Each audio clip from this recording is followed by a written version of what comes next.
ോട് അള്ളാഹുവിന്റെ തിരുദൂതര് പറഞ്ഞു പത്രേ, അള്ളാന്റെ തിരുദൂതര് ചോദിച്ചു പത്രേ, അലാ ഉഖ്ബിറുകും ബിഖൈരി മാ യക്നിസുൽ മർഉ, അലാ ഉഖ്ബിറുകും ബിഖൈരി മാ യക്നിസുൽ മർഉ. ഒരു മനുഷ്യനവന്റെ ജീവിതത്തിൽ ലഭിക്കുന്ന, ഒരു പുരുഷനവന്റെ ജീവിതത്തിൽ ലഭിക്കുന്ന ഏറ്റവും അമൂല്യമായ നിധി ഏതെന്ന് നിങ്ങൾക്ക് ഞാൻ പറഞ്ഞു തരട്ടെയോ? ഒരു പുരുഷനവന്റെ ജീവിതത്തിൽ കിട്ടുന്ന വിലമതിക്കാൻ കഴിയാത്ത അമൂല്യമായ നിധി ഏതെന്ന് ഞാൻ പറഞ്ഞു തരട്ടെയോ? അള്ളാഹുവിന്റെ പ്രവാചകന് സഹാബത്തിനെ ആകാംക്ഷയുടെ മുൾമുനയിൽ നിർത്തുമ്പോ സ്നേഹത്തോടെ വല്ലാത്ത ആകാംക്ഷയോടെ സഹാബത്ത് പറഞ്ഞു പത്രേ, തങ്ങളുടെ ജീവിതത്തിന്റെ വിലമതിക്കാൻ കഴിയാത്ത നിധി ഏതെന്നറിയാൻ അനുയായികൾ പറഞ്ഞു പത്ര, നബിയെ പറയുക. ബലായ റസൂലല്ലാ, അള്ളാന്റെ തിരുദൂതരെ പറയുക നബിയെ, അള്ളാഹുവിന്റെ തിരുദൂതരെ പറയുക നബിയെ. അള്ളാന്റെ പ്രവാചകൻ അവരോട് പറഞ്ഞ നിധി ഏതെന്നറിയുമോ? മദീന മകരത്തിന്റെ പ്രാന്തത്തിലുള്ള ഈത്തപ്പഴ തോട്ടമല്ല, അവിടെ കണ്ട ഏറ്റവും വലിയ സ്വർണത്തിന്റെ ശേഖരവുമല്ല. ഒരു പുരുഷന് ജീവിതത്തിൽ കിട്ടുന്ന ഏറ്റവും അമൂല്യമായ നിധി ഏതെന്നറിയുമോ? അള്ളാന്റെ റസൂല് പറയുകയാ, അൽ മർഅതു സാലിഹാ, അൽ മർഅതു സാലിഹാ, അൽ മർഅതു സാലിഹാ. സാലിഹത്തായ പെണ്ണാണ്, സച്ചരിതയായ നിന്റെ ഭാര്യയാണ്.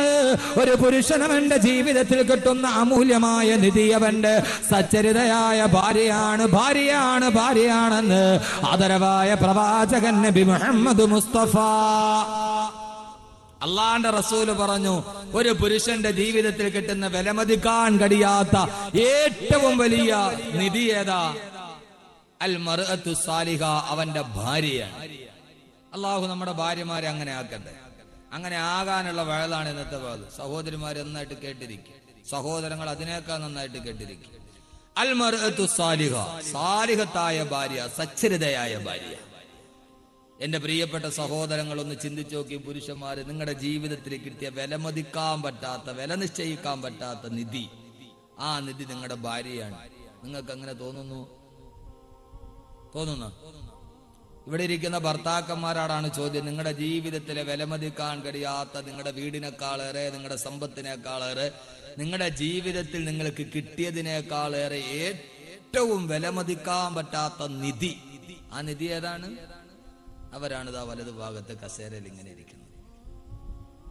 നിങ്ങളുടെ ജീവിതത്തിലെ നിധി അള്ളാഹു അങ്ങനെ ആക്കട്ടെ. യഥാർത്ഥത്തിൽ അങ്ങനെയാണ് ആവേണ്ടത്. അള്ളാഹു നമ്മുടെ ഭാര്യമാരെ നിധിയാക്കി തരട്ടെ. ആദരവായ റസൂലുള്ളാഹി സ്വല്ലല്ലാഹു അലൈഹി വസല്ലം പറഞ്ഞു, അപശകുനമുണ്ടെങ്കിൽ അത് 3 കാര്യങ്ങളാണ്. അശ്ഉമു ഫീ സലാസത്തി അഷിയ. നമ്മൾ ചിലര് പറയില്ലേ, ഓ ഇതൊരു ലക്ഷണം കെട്ടാന്ന് പറയില്ലേ? സാധാരണ പറയാറില്ലേ? എന്തോ മിണ്ടായിരിക്കണം, ഇന്നലെ ഞാൻ വരാത്തോണ്ടാണ്. പിന്നെ സാധാരണ നമ്മൾ പറയില്ലേ, ഇതൊരു ലക്ഷണം ബറക്കത്തില്ലാത്ത സാധനമാണ്. സഹോദരങ്ങളെ, ആകെ ആദരവായ റസൂലുള്ളാഹി പറഞ്ഞു, ഏതെങ്കിലും കാര്യത്തിൽ ദുർലക്ഷണമുണ്ടെങ്കിൽ അത് 3 കാര്യങ്ങളിലാണ്. ഒന്ന് വീട്, ചില വീട് ചില ആളുകൾ വെച്ച അതോടെ അവന്റെ ജീവിതം തീർന്നു. 2 വാഹനം, റസൂലുള്ള പറഞ്ഞാണ്, സഹീഹായ ഹദീസാണ്. 3 കാര്യത്തിലാണ് അപലക്ഷണമുള്ളത്. ഒന്ന് വീട്, ചില വീട് പണിത് കഴിഞ്ഞാൽ പിന്നെ അവൻ അതിനകത്ത് കയറി അതോടെ തീരും. 2 വാഹനം, ചില വാഹനം ചില ആളുകൾ എടുത്ത് അത് എന്ന് 24 പ്രാവശ്യം ഇടിക്കും ഇല്ലേ? ചില ലോറിയും ചില അംബാസഡർ കാറും ഒക്കെ എടുത്തവർ ഇല്ലേ? ആ വാഹനം അവന്റെ ജീവിതവും കൊണ്ട് അവനെയും കൊണ്ടേ പോകും. 3ാമത്തെ ദുർലക്ഷണമുള്ള 3ാമത്തെ സാധനം ഭാര്യ. ദുർലക്ഷണം 3 കാര്യങ്ങളിലുള്ളൂ. നമ്മൾ പറയില്ലേ, ഓ ഇതെന്റെ കൈ കിട്ടിയോടെ തീർന്നു. അത് വണ്ടിയിലും ഉണ്ടാവാം, വീടിലും ഉണ്ടാകാം, 3ാമത് അതിലുണ്ടാവാം. റസൂലുള്ള പറഞ്ഞാണ് 3ാമത്തെ ഭാര്യ. ചില ആളുകൾ ചില ഭാര്യമാരെ കിട്ടി അവന്റെ ജീവിതം സുഖമായി വരും. എന്നാൽ ചില ആളുകൾക്ക് ചില ഭാര്യമാരെ കിട്ടി അവന്റെ ജീവിതം സ്വർഗമാണ്. ചില ആളുകൾക്ക് ചില ഭാര്യമാരെ കിട്ടിയാൽ അവന്റെ ജീവിതം നരകമാണ്. അള്ളാഹു നമ്മുടെ ജീവിതം സ്വർഗമാക്കട്ടെ. സഹോദരിമാരെന്നോട് പിണങ്ങണ്ട. റസൂലുള്ള പറഞ്ഞാണ് 3 കാര്യത്തിലേ ഈ ദുർലക്ഷണമുള്ളൂ. 3 കാര്യത്തിൽ, അല്ലാതെ പേനയിലില്ല, ചെരുപ്പിലില്ല. നമ്മൾ ഈ ചില സാധനങ്ങളൊക്കെ നമ്മൾ വലിയ പ്രശ്നങ്ങളാണ്. വീട് വെക്കുമ്പോ, വാഹനം വാങ്ങിക്കുമ്പോ, ഭാര്യയിൽ ഈ 3 കാര്യങ്ങളാണ്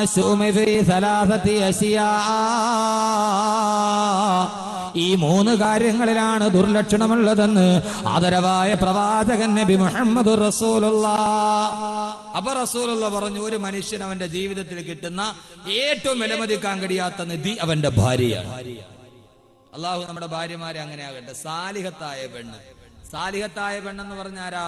ഒരു പെണ്ണ് സാലിഹത്താകണമെങ്കിൽ, അവൾ സച്ചരിതയാവണമെങ്കിൽ, അവൾ നല്ല പെണ്ണാവണമെങ്കിൽ അവൾക്ക് 3 ലക്ഷണമുണ്ട്. ഒന്ന്, ഇന്നലറ ഇലൈഹാ സർറത്ത്.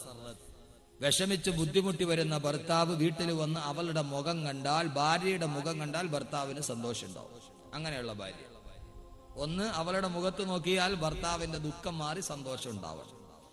രാവിലെ മുതൽ വൈകുന്നേരം വരെ കഷ്ടപ്പെട്ട് വീട്ടിൽ കഷ്ടപ്പെട്ട് ബുദ്ധിമുട്ട് കടവും കടത്തിന് മുകളിൽ കടവുമായിട്ട് വീടിന്റെ മുമ്പിൽ എത്തുമ്പോൾ തന്നെ സ്വീകരിക്കാൻ വേണ്ടി ഉമ്മറപ്പടിയിൽ കാത്തു നിൽക്കുന്ന ഭാര്യയെ കാണുമ്പോൾ ആ ഭർത്താവിന് സന്തോഷം ഉണ്ടായാൽ, പാടിയത് യേശുദാസാണേലും പറഞ്ഞതിൽ കാര്യമുണ്ട്, പൂമുഖവാതുക്കൽ സ്നേഹം തുളുമ്പുന്ന പൂന്തിങ്കളാണ് എൻ്റെ ഭാര്യ.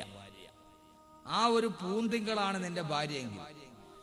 ഞാൻ ഒത്തിരി തമാശ പറഞ്ഞു എന്നാണ് പറയാം. അതുകൊണ്ട് ഞാനിപ്പോ തമാശ പറയണില്ലായിരുന്നു. ഞാൻ ഗൗരവത്തിൽ നിന്ന് പ്രസംഗിക്കാം. ഞാൻ ഇന്ന് ചിരിക്കുന്നുമില്ല, തമാശയും പറയുന്നില്ല. റാവുനമാരിക്കാൻ പോകും. നമ്മളെ മരിച്ച നരസിംഹറാവു ഇല്ലേ, ഞാൻ ഇന്ന് ചിരിക്കുന്നുമില്ല, തമാശയും പറയുന്നില്ല. അപ്പോ രണ്ട്, തന്റെ ഭർത്താവ് എന്തു പറഞ്ഞാലും ആ ഭാര്യ വഴിപ്പെടും, അനുസരിക്കും. 3, ഭർത്താവിന്റെ അഭാവത്തിൽ അവന്റെ സ്വത്തും അവളുടെ ശരീരവും അവൾ മറ്റുള്ളവരിൽ നിന്ന് സൂക്ഷിക്കും. ഈ 3 കാര്യങ്ങൾ ചെയ്താൽ ഒരു പെണ്ണ് സാലിഹത്തായ പെണ്ണാണ്. എന്റെ സഹോദരിമാര് ചിന്തിക്കുകയും, ഞാനൊരു സാലിഹത്തായ ഭാര്യയാണോ? എന്റെ മുഖം കണ്ട ഭർത്താവിന് സന്തോഷം വരുമോ? ഞാൻ എന്റെ ഭർത്താവ് പറയുന്നതെല്ലാം അനുസരിക്കുന്നുവോ? ഞാൻ എന്റെ ഭർത്താവിന്റെ അഭാവത്തിൽ സൂക്ഷിക്കേണ്ടതെല്ലാം അവന്റെ സ്വത്തും എന്റെ ശരീരവും ഞാൻ സൂക്ഷിക്കുന്നുവോ? ഈ 3 കാര്യങ്ങൾ ഉണ്ടായാൽ ഒരു പെണ്ണ് സാലിഹത്തായ പെണ്ണാണെന്ന് ആദരവായ പ്രവാചകൻ നബി മുഹമ്മദ് മുസ്തഫ. സഹോദരിമാരെ, നാം ജീവിക്കുന്നിടത്തോളം നമുക്കൊരു സാലിഹത്തായ സഹോദരങ്ങളെ, നമ്മുടെ ഭാര്യമാരുടെ നല്ല ഭാര്യയാവണ്ടേ? അതിന് ആദ്യം നീ നല്ല ഭർത്താവണ്ട, അപ്പൊ ഒരു നല്ല ഭാര്യയാവും. ഇൻഷാ അല്ലാഹ് ഇന്ന് പേടിക്കേണ്ട, നാളെ പുരുഷന്മാരുടെ കാര്യം ഞാൻ പറഞ്ഞോളാം. ഇന്ന് സ്ത്രീ എന്ന് പറയുന്നതാണ് വിഷയം. എന്നാൽ ഒരു യഥാർത്ഥ സ്ത്രീ ആരാണ്? ശ്രദ്ധിച്ചു കേട്ടോളൂ. യഥാർത്ഥ സ്ത്രീ ആരാണ്? സ്ത്രീ എന്ന് പറയുന്ന വിഷയം പറയുന്നതിന്റെ കാരണം എന്താ? ബഹുമാനപ്പെട്ട ഖലീലുല്ലാഹി ഇബ്രാഹിം നബി അലൈഹി സ്വലാത്തു വസ്സലാം, ഇബ്രാഹിം നബിയുടെ മകൻ ഇസ്മായിൽ നബി വിവാഹം കഴിച്ചു. അവർ രണ്ടുപേരും വേറെ ഒരു സ്ഥാനത്ത് താമസമാണ്. ഇബ്രാഹിം നബി ഒരു ദിവസം തന്റെ പുത്രന്റെ വീട്ടിലെത്തി, ഇസ്മായിൽ നബിയുടെ വീട്ടിൽ. ആ സമയത്ത് ഇസ്മായിൽ നബി വീട്ടിലുണ്ടായിരുന്നില്ല. ഇത് വലിയ വിശാലമായൊരു വിഷയമാണ്. അതുകൊണ്ട് അതിന്റെ പ്രസക്ത ഭാഗങ്ങൾ മുഴുവൻ നമുക്ക് പറയാം. ഇബ്രാഹിം നബി വീട്ടിലില്ല. മരുമകൾക്കറിയില്ല എന്നത് തന്റെ ഭർത്താവിന്റെ പിതാവാണ്. കണ്ടിട്ടില്ല. ഭക്ഷണമൊക്കെ കൊടുത്തു, വീട്ടിലെ കയറ്റിയിരുത്തി. എല്ലാം കഴിഞ്ഞ് പോകാൻ നേരം ഇബ്രാഹിം നബി എന്ന വയോധികൻ പറഞ്ഞു ഭാര്യയോട്, നിന്റെ ഭർത്താവ് ഇസ്മായിൽ വരുമ്പോ പറയണം, ഗയ്യിർ ബാബക മിനൽ ബൈത്തി, വീടിന്റെ വാതില് ശരിയല്ല, അതൊന്ന് മാറ്റിവെച്ചേക്കാൻ പറയണം. ഇസ്മായിൽ നബി വന്നപ്പോ ഭാര്യ വിവരം പറഞ്ഞൊരു വൃദ്ധനായ ആള് വന്ന് പറഞ്ഞു, ഗയ്യിർ ബാബക മിനൽ ബൈത്തി, വീടിന്റെ വാതില് വലിയ മോശമാണ്, മാറ്റാൻ പറഞ്ഞു. ഇസ്മായിൽ നബി പറഞ്ഞു, വന്ന എന്റെ വാപ്പയാണ്, നിന്നെ തലാക്കിലിരിക്കുന്നു, പൊക്കോളം പറഞ്ഞു. ആ വീടിന്റെ വാതില് ശരിയല്ല എന്ന് പറഞ്ഞ നിന്നെ കുറിച്ചാണ്, നീ ഒരു നല്ല ഭാര്യയല്ല. ഇബ്രാഹിം നബിക്ക് ഇഷ്ടപ്പെട്ടില്ല ആ പെണ്ണിന്റെ പെരുമാറ്റം. ആ പെണ്ണിനെ മാറ്റി, രണ്ടാമത് വിവാഹം കഴിച്ചു. പതിവ് പോലെ ഇബ്രാഹിം നബി വന്നപ്പോ ഇസ്മായിൽ നബി വീട്ടിലില്ല.